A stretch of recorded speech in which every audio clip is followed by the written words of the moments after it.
Hello everyone, मैं MV Singh आप सभी का अपने यूट्यूब चैनल मेरी क्लास में स्वागत करता हूं और उम्मीद करता हूं कि आप सभी को ये वीडियो पसंद आ रहे होंगे और आपकी आगामी परीक्षाओं में ये सभी प्रश्न सहायक होंगे।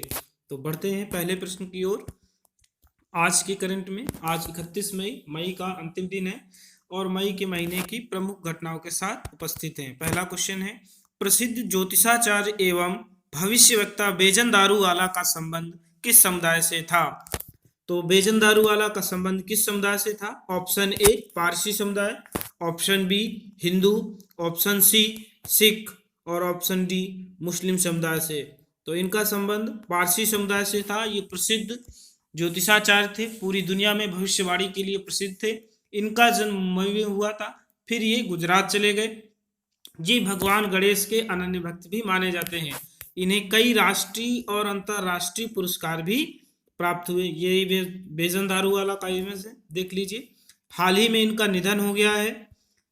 इन्होंने ही भाजपा की जीत 2014 और 19 में घोषणा की थी। कांग्रेस सरकार बनने से पहले ही 2004 में मनमोहन सिंह के पीएम बनने की घोषणा की। कारगिल युद्ध, गुजरात भूकंप, ये भारत का सबसे बड़ा भूकंप था, 2001 में भुज में आया था, इसकी भी घोषणा इन्होंने की थी। संजय गांधी की घोषणा मृत्यु की थी कि इनकी मृत्यु दुर्घटना से होगी। तो संजय गांधी की मृत्यु 23 जून 1980 को विमान दुर्घटना में हुई थी। तो ये भविष्यवाणियों के लिए प्रसिद्ध थे। इनका हाल ही में निधन हो गया है। इनका संबंध किस समुदाय से है? तो पारसी समुदाय से है। इंपॉर्टेंट है, ये भारत ही नहीं पूरे विश्व में प्रसिद्ध थे, बॉलीवुड में भी प्रसिद्ध रहे।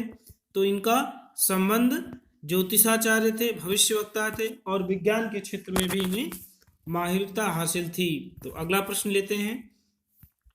2019-20 वित्त वर्ष के दौरान भारत में एफडीआई का सबसे बड़ा स्रोत कौन सा देश रहा? Option A Singapore, option D B Mauritius, C Netherland, D America. FDI इसका फॉरेन डायरेक्ट इन्वेस्टमेंट, प्रत्यक्ष निवेश की बात करता है, प्रत्यक्ष विदेशी निवेश, फॉरेन डायरेक्ट इन्वेस्टमेंट के तहत भारत में सर्वाधिक कौन सबसे बड़ा स्रोत रहा है? किस देश ने सबसे ज्यादा निवेश किया है? तो ये रिपोर्ट डीपीआईआईटी द्वारा जारी की जाती है। किसके द्वारा जारी की जाती है? डीपीआईआईटी द्वारा यह रिपोर्ट जारी की जाती है।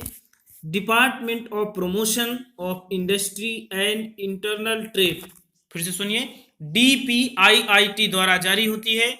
Department of promotion of industry and internal trade ने यह आंकड़ा प्रस्तुत किया कि 2019-20 में 13.97% एफडीआई में बढ़ोतरी हुई। अब भारत का एफडीआई 49.97 बिलियन डॉलर हो गया है। तो सबसे ज्यादा एफडीआई का स्रोत भारत में कौन सा देश रहा? सिंगापुर रहा, उसके पश्चात मॉरिशस और उसके पश्चात नीदरलैंड रहा। तो पहले स्थान पर सिंगापुर, दूसरे स्थान पर मॉरिशस, तीसरे स्थान पर नीदरलैंड रहा है। और भारत का अब एफडीआई 49.97 बिलियन डॉलर पहुंच गया है। कितनी बढ़ोतरी दर्ज हुई है? तो 13.97% यहाँ पर बढ़ोतरी दर्ज की गई है। इंपॉर्टेंट है, इसे नोट कर लीजिए। अगला प्रश्न लेते हैं। 22वीं वित्तीय स्थिरता और विकास परिषद की अध्यक्षता किस मंत्री ने की है? ए वित्त मंत्री, बी गृह मंत्री, सी रक्षा मंत्री, डी सूचना एवं प्रसारण मंत्री। तो इसे वित्त मंत्री निर्मला सीतारमन ने इसकी अध्यक्षता की है। एफएसडीसी इंग्लिश में इसका पूरा नाम क्या है? Financial stability and development council, FSDC के नाम से भी इसे जाना जाता है। इसका गठन 2010 में हुआ था। कब हुआ था? तो 2010 में इसका गठन हुआ था। ये वित्तीय स्थिरता यानी वित्त संबंधी मामलों में सुझाव देती है। FSDC financial stability development council का गठन 2010 में हुआ। यह वित्तीय संबंधी मामलों की जांच करता है और उसके लिए सुझाव देता है। इसकी स्थापना प्रणब मुखर्जी ने की थी, जबकि इसका ढांचा रघुराम राजन ने प्रस्तुत किया था। अगला प्रश्न लेते हैं। विश्व तंबाकू निषेध दिवस कब मनाया जाता है? ऑप्शन ए 31 मई, ऑप्शन बी 30 मई, ऑप्शन सी 29 मई और ऑप्शन डी 28 मई। तो 31 मई को विश्व तंबाकू दिवस मनाया जाता है, 30 मई को बहुत सारे दिवस थे। 31 मई WHO द्वारा 1987 में तंबाकू दिवस मनाने की पहल की गई थी कि तंबाकू सेवन को किस प्रकार रोका जाए और किस प्रकार युवाओं को इससे दूर किया जाए। इस बार की थीम भी प्रोटेक्टिंग यूथ है। क्या थीम है? प्रोटेक्टिंग यूथ है। इसकी शुरुआत WHO ने की थी। WHO की स्थापना कब हुई? तो 7 अप्रैल 1948 में इसकी स्थापना हुई थी। इसका मुख्यालय कहाँ पर है? तो जिनेवा में है और अध्यक्ष टेड्रोस अधानम है। तो अगला प्रश्न लेते हैं। इसकी थीम याद रखिएगा, थीम युवाओं की सुरक्षा, प्रोटेक्टिंग यूथ है। 31 मई को विश्व तंबाकू निषेध दिवस मनाया जाता है। वीडियो अच्छी लगे तो आप शेयर करें और सबसे पहले पिछली वीडियो के जो भी नोट्स आप बनाए उनका रिवीजन भी करते रहें। 29 मई को माउंट एवरेस्ट दिवस मनाया गया था। कौन सा दिवस मनाया गया था? तो माउंट एवरेस्ट दिवस मनाया गया। वर्ल्ड डाइजेस्टिव डे मनाया गया। विश्व पाचन दिवस मनाया गया। नेपाल का गणतंत्र दिवस मनाया गया। अंतरराष्ट्रीय संयुक्त राष्ट्र सैनिक मिशन का शांति दिवस मनाया गया। 30 मई को पत्रकारिता दिवस होता है। कौन सा दिवस होता है? 30 मई को हिंदी पत्रकारिता दिवस मनाया जाता है। 28 मई को वीडी सावरकर जयंती मनाई गई। क्या मनाया गया? वीडी सावरकर जयंती मनाई गई। विश्व स्वच्छता दिवस भी इस दिन मनाया जाता है।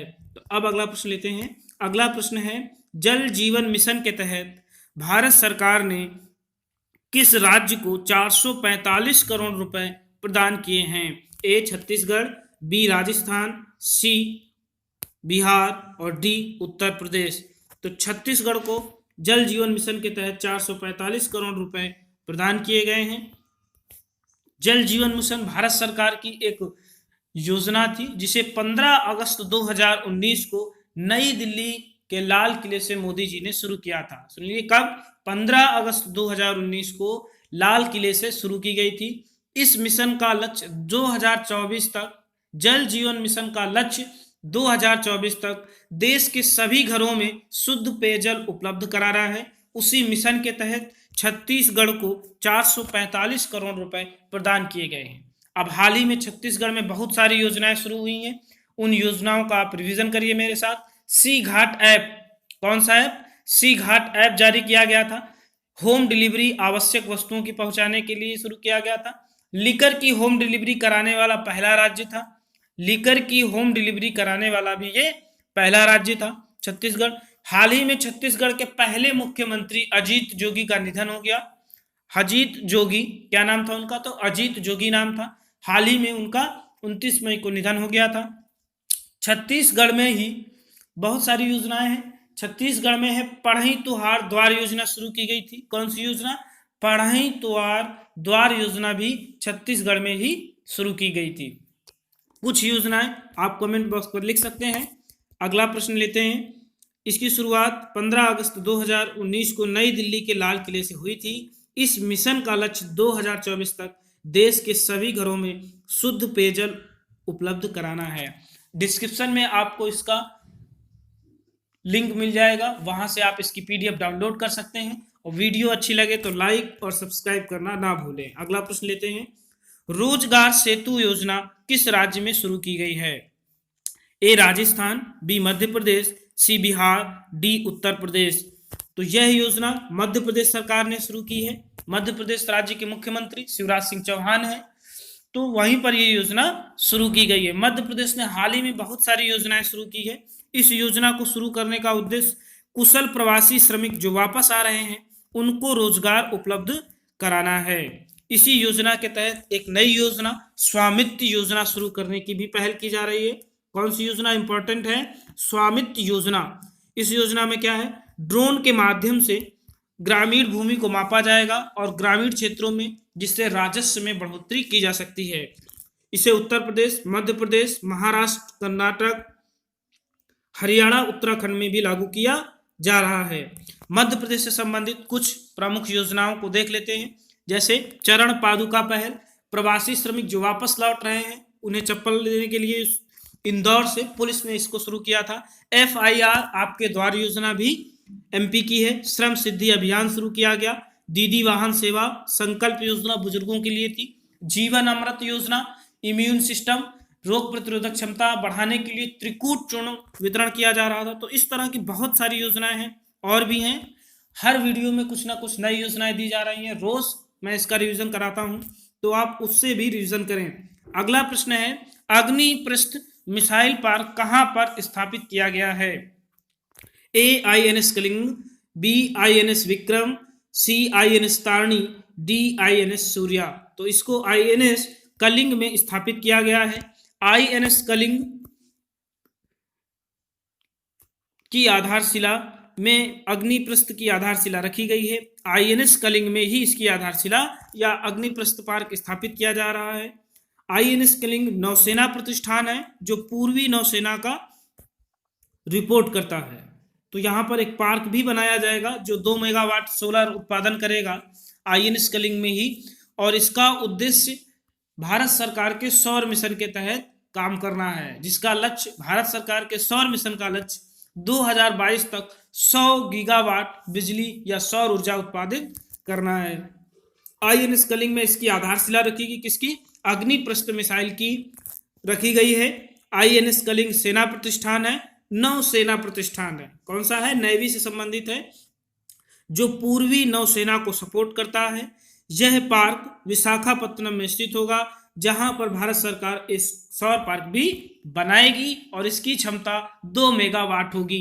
यह राष्ट्रीय सौर मिशन का हिस्सा है, जिसका लक्ष्य 2022 तक 100 गीगावाट सौर ऊर्जा प्राप्त करना है। अगला प्रश्न लेते हैं, किस दवाई के निर्यात पर लगा प्रतिबंध भारत सरकार ने हटा दिया है? ऑप्शन ए पैरासीटामोल, बी फैंसीटा, सी कॉम्बिफ्लेम, डी ब्रूफेन। तो पैरासीटामोल पर भारत सरकार ने प्रतिबंध लगा रखा था, हाइड्रोक्लोरोक्विन पर भी लगा रखा था, HCQ जो कोविड-19 संक्रमण में उपयुक्त दवाई मानी जा रही है, जिसे भारत सरकार ने कई देशों को उपलब्ध कराया है। तो पैरासीटामोल पर लगा प्रतिबंध भारत सरकार ने हटा दिया है। तो पैरासीटामोल पर भारत सरकार का प्रतिबंध लगा था।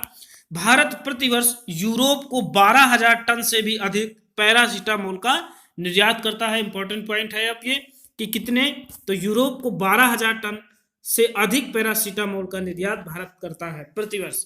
यह दर्द निवारक दवा है और इसका पहली बार प्रयोग 1877 में किया गया था। अगला प्रश्न लेते हैं, किस देश में कोरोना के मामले शून्य हो गए हैं? तो New Zealand, Australia, C Brazil, D Pakistan. तो इसका आंसर ए सही है।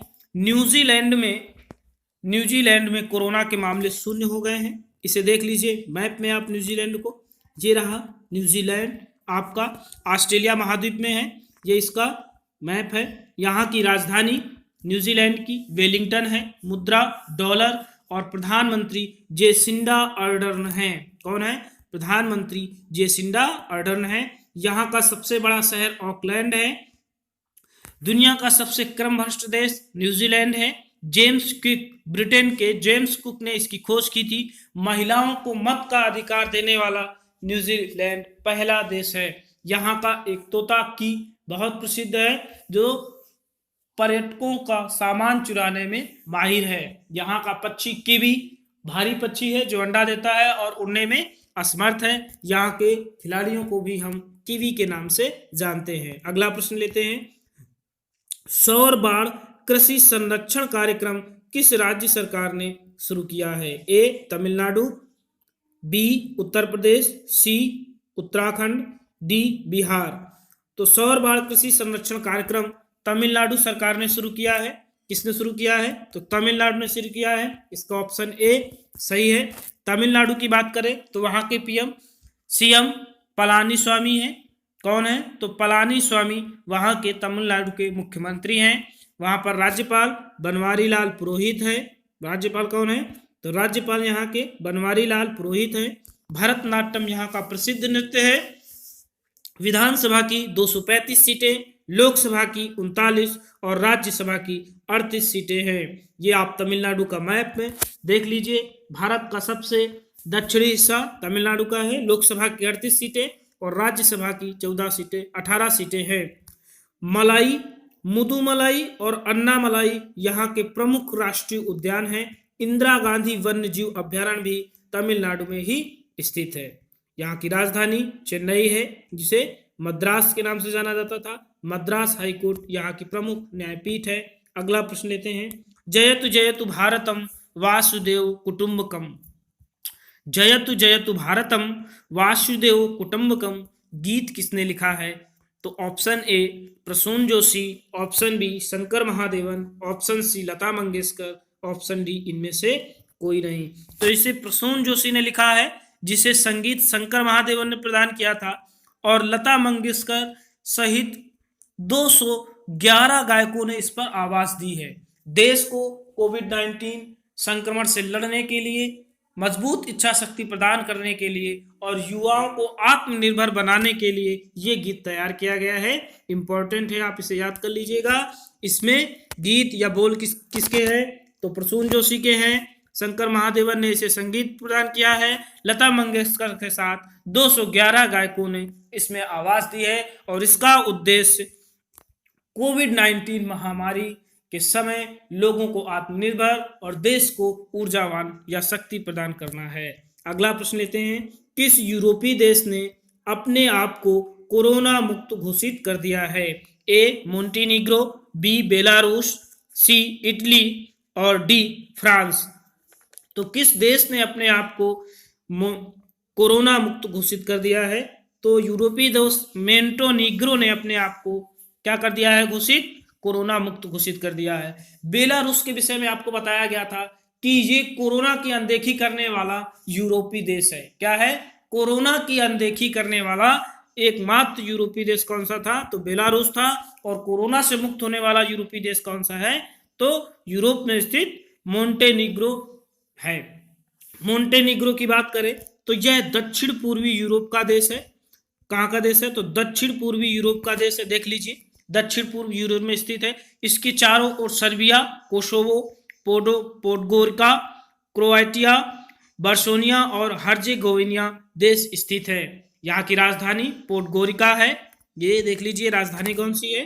तो यहाँ की राजधानी पोडगोरिका है। मुद्रा डॉलर है और राष्ट्रपति फिलिप वुजानोविक हैं। याद रखिएगा, राष्ट्रपति फिलिप वुजानोविक, मुद्रा डॉलर, राजधानी पोडगोरिका है। अगला प्रश्न लेते हैं, यह दक्षिण पूर्वी यूरोप का एक देश है। अगला प्रश्न है, किस देश ने कोरोना 19 से लड़ने के लिए ऑपरेशन वार्प स्पीड चलाया है? ए अमेरिका, बी रूस, सी चाइना, डी भारत। तो अमेरिका ने कोविड-19 से लड़ने के लिए ऑपरेशन वार्प स्पीड चलाया है। इसके तहत कोरोना 19 संक्रमण का टीका तथा चिकित्सा शास्त्र में तेजी लाना है। अमेरिका की राजधानी वाशिंगटन डीसी है। राष्ट्रपति डोनाल्ड ट्रंप हैं। उपराष्ट्रपति माइक पेंस हैं। हाल ही में अमेरिका ने ओपन स्काईज ट्रीटी से अलग होने का निर्णय लिया है, जिसमें 35 देश शामिल हैं। हाल ही में इसने WHO से सारे रिश्ते निरस्त कर दिए हैं, उसकी सहायता बंद कर दी है। WHO से निरस्त कर दिया गया है इस संधि। WHO से भी इन्होंने सारे संबंध तोड़ लिए हैं। तो इंपॉर्टेंट है। अगला प्रश्न लेते हैं, national career service NSC, national career service NCS ने किसके साथ मिलकर युवाओं को रोजगार प्रशिक्षण शुरू करने की पहल की है? इंपॉर्टेंट है इस समय कि किसने के साथ NCS, नेशनल सर्विस ने मिलकर युवाओं को रोजगार प्रशिक्षण कार्यक्रम शुरू करने की पहल की है। तो option A Reliance India limited, C TCS, B Wipro और डी सिप्ला। तो इसने TCS के साथ मिलकर ये कार्यक्रम शुरू किया है। Tata consultancy services ion limited के साथ मिलकर ये काम किया जाएगा। देख लेते हैं NCS, नेशनल कैरियर सर्विस।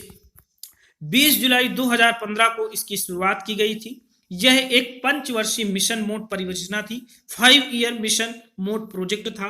यह पोर्टल श्रम एवं रोजगार मंत्रालय, ministry of labour and employment के अधीन है।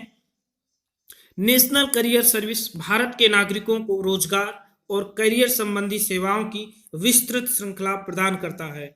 यह पोर्टल नौकरी के इच्छुक उम्मीदवारों, नियोक्ताओं के बीच की दूरी को कम करने की दिशा में काम करता है। अब इसी के तहत प्रशिक्षण देने का कार्यक्रम NCS, नेशनल कैरियर सर्विस और टाटा TCS इयॉन के द्वारा शुरू किया जा रहा है, जिसमें शुरुआत में 1000 लोगों को शामिल किया जाएगा। अगला प्रश्न लेते हैं, नवीन राष्ट्रीय नंबरिंग योजना को शीघ्र लागू करने की सिफारिश किसने की है?